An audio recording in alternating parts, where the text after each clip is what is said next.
Hi, it's Will from StormTheCastle.com, and here on YouTube you know me as Epic Fantasy, and this is episode 14 of my Medieval America series where I travel all around the country visiting medieval sites. And in this episode we go to Trenton, New Jersey to visit the blacksmith of Trenton. I had a really wonderful time, and now before I launch into the intro, which is what I usually do here, I wanted to talk a little bit about my experience.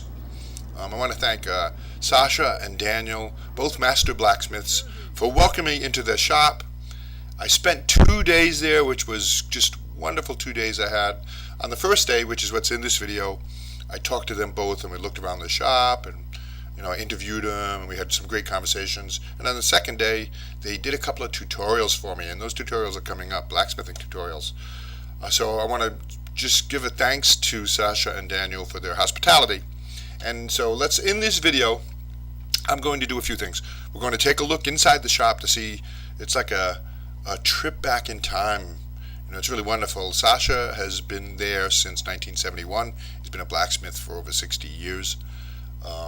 Just amazing. And then after we take a quick look around the shop, I'll show you some of their equipment that they have, like the power hammer and just some wonderful stuff.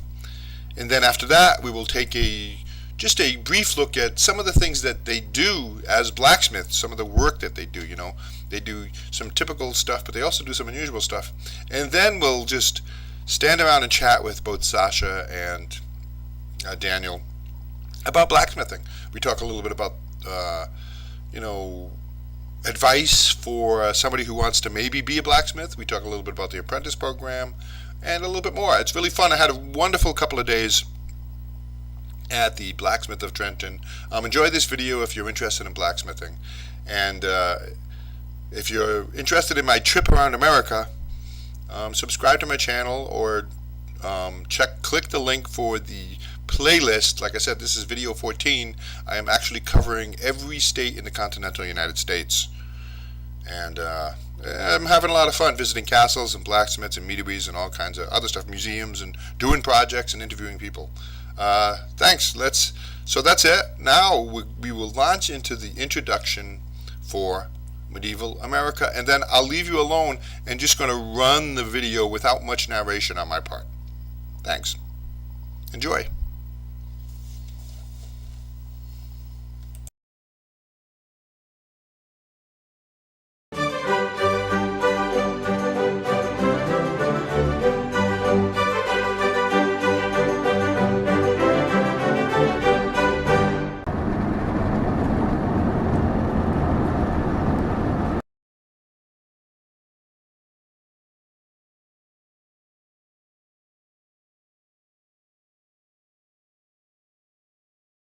I'm going to show you. We're just going to walk right down the shop so you can see what's here. Look at this. Watch this. All right. Look at that. The primary forge.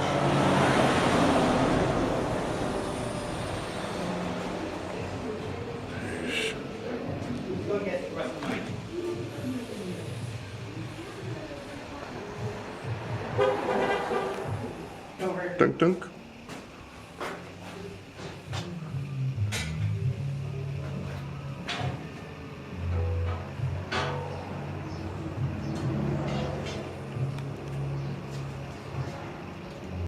Sure. So this is how this can cut to 1 inch mild or iron. So this is just a piece of mild steel. Yes. Hold in like that, press the button.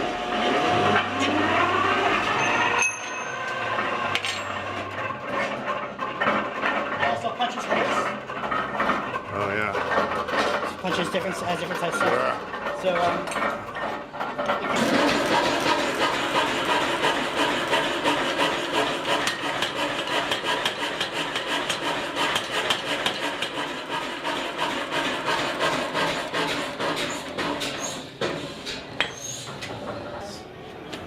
we use it mostly for bending cold, but it goes up in it.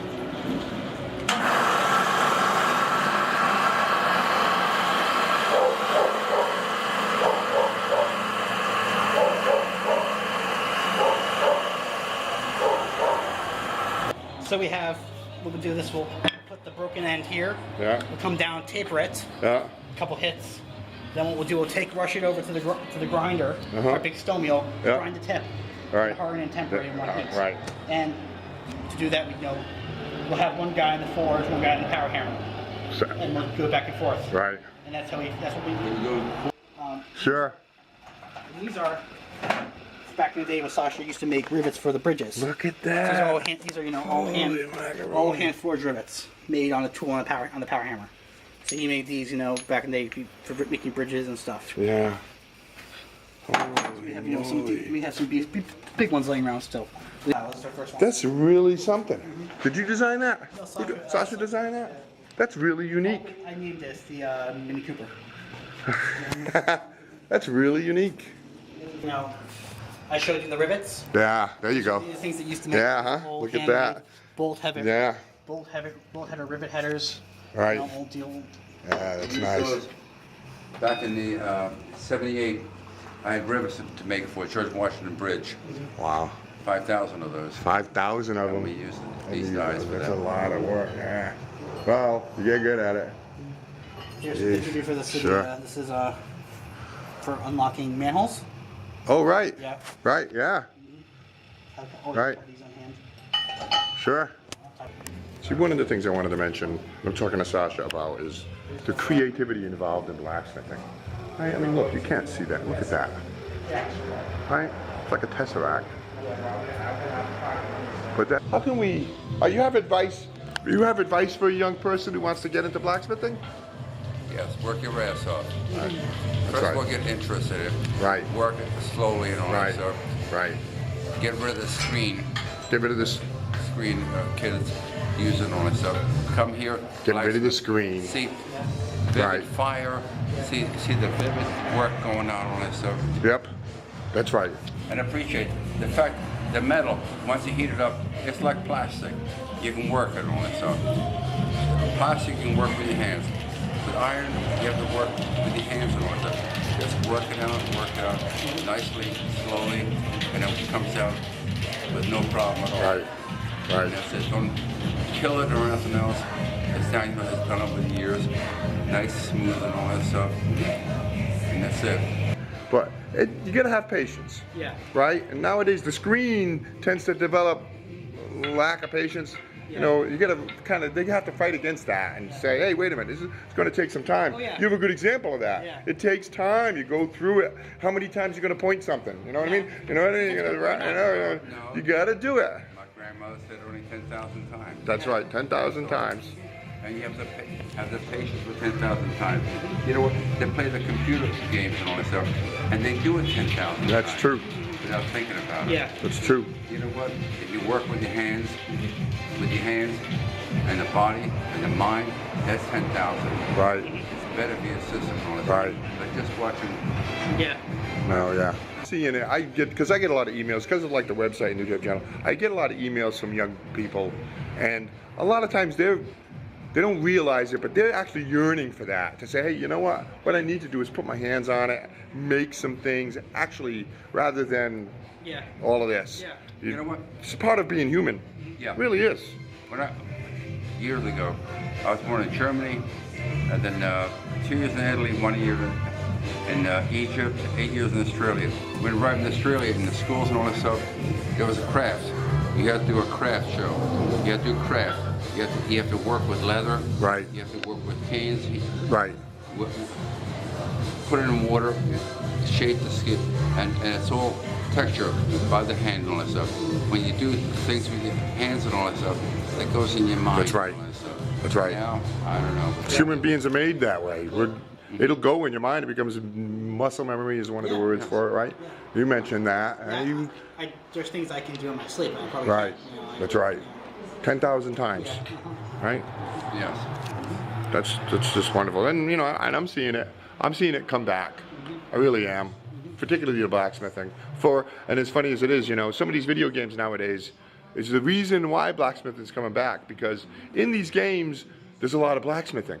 Yeah. Where they make swords and hammers and they make swords and armor and stuff. So kind of the kids, they're like, oh, I wonder what it's like to really do it. That's a thing. In a way, helps somewhat you know, because they do. They say that, gee, you know, Yeah. one iron ore, and you know what I mean, and you make whatever little knives in the game, and it gets them thinking, hey, maybe blacksmithing is a thing, Yeah, you know. I did demonstration because I didn't know. I thought I did one, last Friday at a college.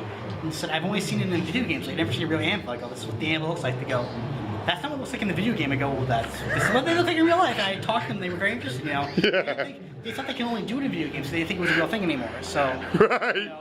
Then they say, actually no. That's not what it looked like. That's not what it I'm looked sorry, that's not what an anvil looked like. Yeah. It's different in the video game. Yeah. So it's just, It's true, you're right. So people, they don't think it's an option, but then people like go off and build their own forges, and Yeah. people always ask me, can I have an anvil for sale? So I go, get a piece of steel, Right. My first forge was a hole in the ground with charcoal and my mom's hairdryer. Right. That's my first forge. Right. And I did it because that's right. what I used. That's right. So you don't think you have to do everything here. You don't have to have power hammer electricity. If you can get heat metal, have something to hit with, you can store it. Right. Yeah. That's another thing, Sasha, too, nowadays.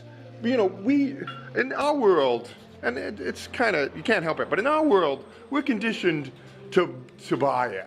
Yeah. You know what I mean? We're all conditioned from birth nowadays to go out and you buy it. Yeah. And so blacksmithing goes against that because the blacksmith says, let's make it. Yeah. And when somebody's starting out, right, the first reaction is, all right, how much money am I going to spend to buy all the things I need, to be a blacksmith or to practice blacksmith, which isn't true. It's not really, part of it is start out with a few basic things and make some of the things you need, and you don't have to spend thousands of dollars. When Daniel came in here, and Alex and all that stuff, you know what? It's like a child walking. He walks, he stumbles. Right. He walks, he stumbles. Right. And that's Right. it. Right. And I try to teach him the correct way of stumbling, Right. not stumbling in a forge. Right. Now work. He's made 1 or 2 pieces, maybe 10, 20,000 on that stuff. And that's it. Your attitude has to be, you know what? It's like a child walking and all that stuff. And before you know it, he's running. Daniel's running now. Right, Daniel's running now. Right. And that's it. You got to take those steps. Yeah. You have to take those steps. And there's something really gratifying about making something using the tools you made yourself. Right. Example, Right. like these tongs I made. I made Right. this one today. Right. These are tongs I've made. I could buy it online. It's going to cost me $40 Right. to buy it online. Right. We have to wait a week for it to get to my house. But I can do this in an hour or 15 minutes Right. by myself. But- And that's what I like about it was I can make my own tools. Right. There's a great feeling knowing that I'm making this with a chisel I made myself. I'm holding with the tongs I made myself. I'm hitting with the hammer I made myself. So it's just a great feeling knowing that everything you did. Somebody, I either read it somewhere or somebody told me that blacksmithing is the only profession where you make your own tools. Yeah.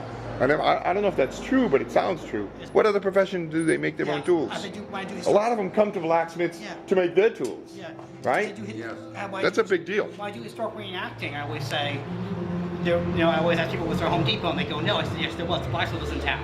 And that, that's when you get the tools. So the blacksmith is the only tool that trade you can make your own tools. Right. Right. The You could always go to Right. Home Depot or something like that. Right. That's Right. interesting. Right. But you need a specialty tool. Right. They are a specialty tool. Right. Yeah. What do you Sure. know? Right. Yeah. Yeah, see that? Hold them out for me. See? Right? Tongs. Everybody talks about, different types of tongs, and you only have maybe, I don't know, 900 sets of tongs Yeah. here. Right? You get a lot of tongs. In an ideal world, you have one for every You size. get them right. 1 or 2. Yeah. Yeah, 1 or 2. Yeah. And this is something for all of modern history, the apprentice, Yeah. the master and the apprentice, who eventually himself becomes the master, right? Yeah. But, we lost a lot of that in modern culture. We lost a lot of that in America. Right. Now, in Europe and all that stuff, in France and Germany and all that stuff, you must apprentice at least 4 years under a blacksmith. Then after that, 2 years under a master blacksmith, and then you present your work to a counselor and see if they accept it or not. Right. Here in America, Right. somebody picks up an anvil, Right. and hammer. I'm Right. a blacksmith. Yeah. I'm a Right, blacksmith. right, right. The same thing, the problem in America. I'm a carpenter. I can cut wood. Right, right, Yeah, there are some. right. And even in France and Germany and all that stuff, you want to be a carpenter, you have to go through a whole program and all that Right. stuff. Otherwise, you can't put the shield up there. Right. You do woodwork and all that. Right. On this. All right, Sasha, how did you get involved in blacksmithing? When I was 14 years old, Yeah. after traveling from Canada, Australia, and all that stuff, I came to America. My parents always wanted me to be a concert pianist. Wow. I studied for hours and all that stuff. I got pissed off. Classical music, I want to do jazz. They said, no, Really? that's low class. And that's it. So when I arrived in Canada, I found a violin, a viola actually. The violin, the sound wasn't correct. The viola, I love the sound of that. I started playing that, the vibration of that drew my heart and all that stuff. I loved it and all that stuff. So what they wanted me to do is every Saturday go there and practice and all that stuff. So after 2 months of going there every Saturday, going there, I'm coming back, I'm here. I go there, there's a Russian blacksmith there. I said, wow. He says, in Russian, he said, you want to learn? Yes, I want to learn. So I went out there, and every Saturday, instead of going to violin, viola classes, I went there and blacksmithing and all that stuff. And I was blacksmithing away and all that stuff, 2 or 3 hours. And I was making nails and all that stuff. And the first thing he said after a couple of days, he said, Durak, something back of the head. Stupid. Wrong way. After 3 months, I learned how to do it the correct way. And that's it. Now we come back home. My hands were dirty and all that stuff. My mother said, why are your hands dirty? I said, they never cleaned the school. I got away with it for years. She thought you were still taking viola? Yeah, I got away with it for years and a half. Yeah. And then when I came to America, I still played the viola and all that stuff. I played the Mercer Symphony Orchestra, Breakfast Symphony Orchestra, Mercer County Symphony Orchestra, the viola and all that stuff. And I loved it and all that stuff. I just thought of the. Oh, and so no, go ahead. Were you gonna go on? So and then, so how did you? So and then you opened up your own shop in New Jersey. No, I married my second wife, and her father was in the shop, and the former owner died. So I decided I'm gonna buy the shop out with him and all that stuff. I became a blacksmith. But at that time, I was working at a telephone company. I got out of the service, flying and all that stuff. I was working at the telephone company from midnight to 7. I would come here from 8 o'clock in the morning till 4 for 3 years. And yeah, I'd be knocking on doors because my father-in-law didn't speak English, so the business went. The first month we made $300, and that's it. So I went and knocked on doors, and people would throw me out. We don't have horses. And finally I established a lot of accounts, AT&T, Mack Truck, and all that stuff. And I went from there and all that stuff. Yeah. And that's it. Yeah. Went ahead, and all that stuff. I was determined and all that stuff. Sure. A simple blacksmith I am. You know what? Daniel's going to be the same way. He's got the mind and all that stuff. He shall go ahead. He's going to do his own thing. And that's it. No matter what or whom. It's a great phrase. The simple blacksmith that I am. All right. He shall be. Yeah. Let me get a picture. All right. So that was a look into the life and a little bit of the history of a blacksmith, the blacksmith of Trenton. And so upcoming next, the next couple of videos will be some tutorials that they were kind enough to do for us. And this one here you're looking at is how to make a fire poker. It's a really easy and a great beginner project. You learn a few techniques and you don't need much for materials and tools to do that project.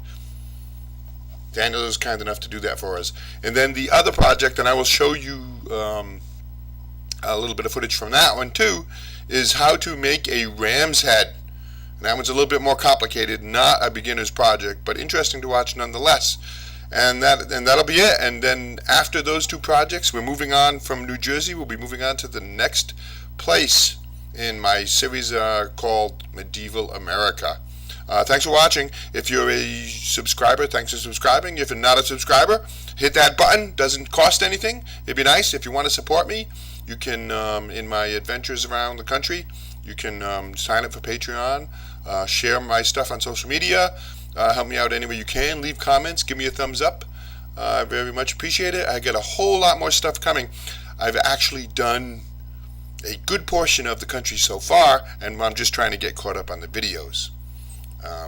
So that's it. Thanks. Next installment coming soon.